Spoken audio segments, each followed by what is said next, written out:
Welcome, and thank you for joining for another whiskey review. Today, we're going to take a look at a Kilkerran warehouse tasting. Might be special.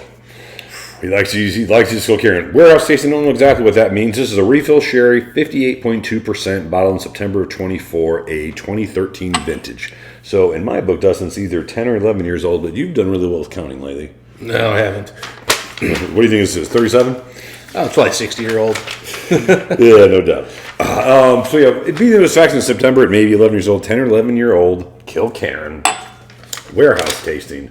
Looks like cask strength, unchill filtered, refill sherry. Yeah, so the warehouse stuff is kind of we can get them from a couple of websites. They come straight from the distillery. So somebody went to the distillery, did a little tour, and they got to bottle of this stuff. I'm pretty sure is how that worked. Nice. Sherry hogshead, is that what that says? Oh, it's a sherry happy. I'm like, that doesn't make any sense. I think he called it a hoggy. Oh, a hoggy. Okay. So hogshead, yes, but he said hoggy. All right, Dustin. Kilkerran, popular distillery these days. At this point, we've done a few of them. I need to start a playlist for Kilkerran at this point. Yeah, I guess we don't include those in our Springbank list since they're Glengyle. We do not. We include Long Row and Hazelburn, though. We already got 100 of those. I need to split those up in 3 categories. Yeah, I got to eventually. So... All right, let's get to this one. Thanks, Mike B. Dirty. Dirty and sherry. It's very oily. It's actually warming on the nose as you bring it in. This smells heavily peated, too. Yeah. I mean, it's the overall smell. Charcoal, a lot of peat. Good, sweet sherry, though. It's a refill sherry, too. I'm actually surprised how much sherry we're getting here. But here's just right on the first. Man, there's a lot of guys trying to punch their way out of the room here. There's a ton of oak and just wood. There's a good amount of oak in this thing. I mean, it is woody. It's a young whiskey, you know? Yeah, I mean, it's it comes off younger in a lot of ways than those 8 years do. But at the same time, it's much more... I like this warming thing it's doing with the sherry notes. Yeah, I was about to say that. This sherry is starting to evolve into something extremely interesting. It is warming, but it's almost bubblegum and something else. It is a very... Man, this sherry note's interesting. It integrates with the malt in a way that I don't think most of the sherry casks we've had with Kilkerran have really done. And that, I mean, I think the sherry is as dirty in a way as the Kilkerran, but instead of enhancing the dirtiness, they complement. It's they're different types of dirty, and they kind of work. I'm really liking this sherry note, Dustin. It comes off older and richer than what I expected. From refill sherry, from the time in the cask, if it's refill, it wasn't used heavily. No, it was definitely not. It's remember sometimes the Lagavulin good sherry was say a bubblegum sherry, the ones that aren't all, the ones that have a component, like the 24-year facial 2015. There's a bubblegum sherry in the 2015 Jazz, bubblegum sherry. And those are peated whiskeys. That's kind of why I bring it up. There's a very similar bubblegum sherry here. And you're right, it's warm. That's weird. Yeah. What's also I'm noticing is every time I go in at a different angle, a different direction, a little bit further away, a little closer, it's just a completely different whiskey to the point where I don't know what I'm even nosing at this point. There's so much going on here. So I want to say it's some type of weird dirty caramel. The sherry note is kind of the sherry notes are kind of sashaying into. There is a dirty caramel in here, and it's heavy oak. It's even got a little bit of peanut, almost like a Jim Beam. Oh, like the whiskey, I see that. Yeah, I can see that.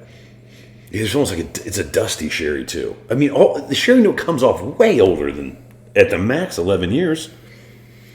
Good cast, Dustin. Beautiful sherry, man. Beautiful sherry, dirtiness. Love the amped up peat. There's a lot of things to like here. Yeah, a lot of wood, a lot of... Not your handles. There's nothing like about your handles. Hey, I caught it. You handle a glass like my dad caught a football. It's going to hit the ground. It didn't fall.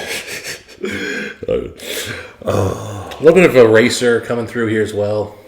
Oh, you know what? I could get cedar pencil shavings. Yeah, I can see that. Yeah, so there's a little bit of sulfur, I guess. Yeah, a little bit.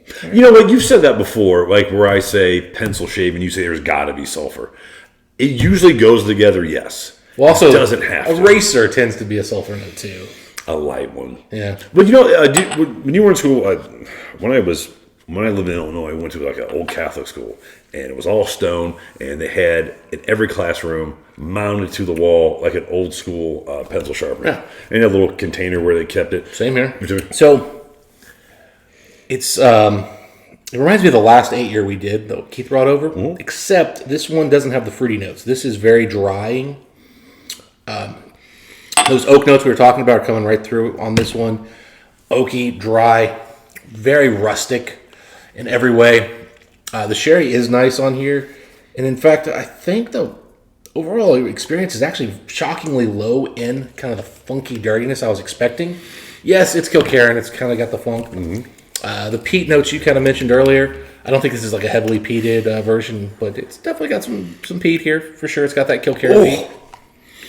Man, you're right. It's a little bit of smoke, a little bit of sweetness, and as soon as you swallow, man, it turned dirty. Super funk.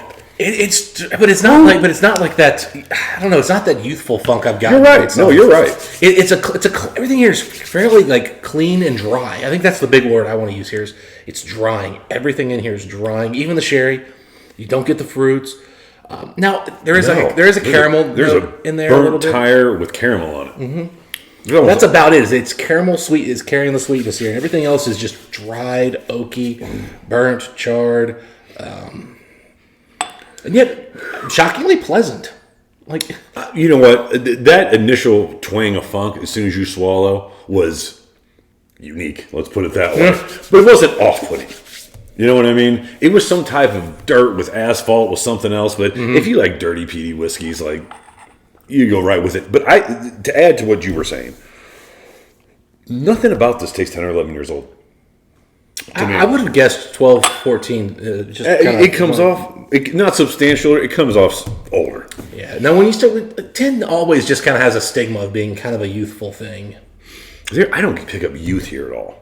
There's a lot of strong flavors. Yeah, no, it's just, it lacks refinement. It's definitely not refined. Agreed. But I disagree with your one part about the peat. I still think the peat's pretty strong, and I think it's pretty strong here on the palate. Did we put water in? I put just a drop. Mind you, I don't have much whiskey in mine. I think I put water in. I put a little bit more. It's all right. 58.2 will be fine.